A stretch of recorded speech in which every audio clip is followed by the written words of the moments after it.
Мастерство, которое хранится на протяжении тысячелетий, изящность, вдохновленная поэтической природой. В Бишкеке прошла выставка иранского декоративно-прикладного искусства. Она была организована культурным представительством при посольстве Ирана в Кыргызстане.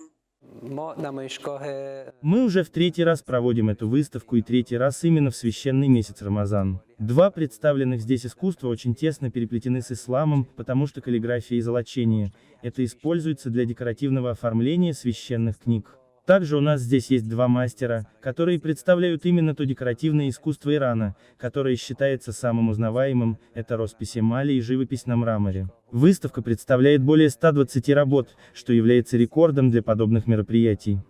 Изысканность и гармония – это общие черты произведений иранского искусства. Любовь к прекрасному и стремлению сделать даже обыденные предметы домашнего быта красивыми и утонченными у иранцев в крови. Потому неудивительно, что большая часть экспонатов выставки – это вещи, которые используются в повседневной жизни, только вот выполнены они по всем канонам настоящего произведения искусства.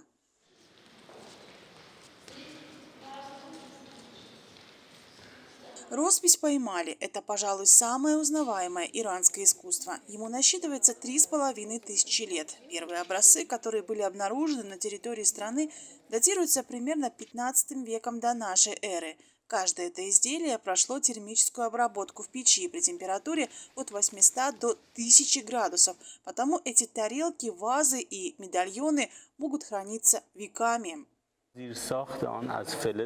Наша работа начинается с того, в первую очередь мы берем медную форму, заранее подготовленную чеканщиком. Обрабатываем ее эмалью и 3 раза обжигаем в печи при температуре от 500 до 600 градусов.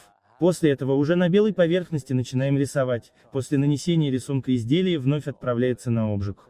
Уже при температуре от 800 до 1000 градусов. А это направление набирает популярность сейчас во всем мире. Мехрдат Бабаи на выставке представил свои работы из мрамора. Из цельного куска мрамора вырезаются шкатулки, вазы, салфетницы. Ширина стенок не толще 3 мм, а линии росписи и того меньше. Для прорисовки особо тонких узоров мастера используют кисть из шерсти кошки или соболя. Сам мрамор имеет очень позитивную энергетику, поэтому очень хорошо иметь в доме изделия из этого камня. Работа, которую я вам сейчас показываю, называется охота. Это одна из любимых тематик в иранском искусстве. Для росписи используем масляные краски, а также акварель и гуашь. Чем работа изящней, чем она точнее, тем она дороже. В рамках выставки приехавшие из Ирана мастера провели мастер-классы для всех желающих и отдельно для учащихся в художественных учебных заведениях страны. Присутствующие смогли научиться основам иранского искусства. Екатерина Такамбаева, Бибек Джумабаев, ТВ-15.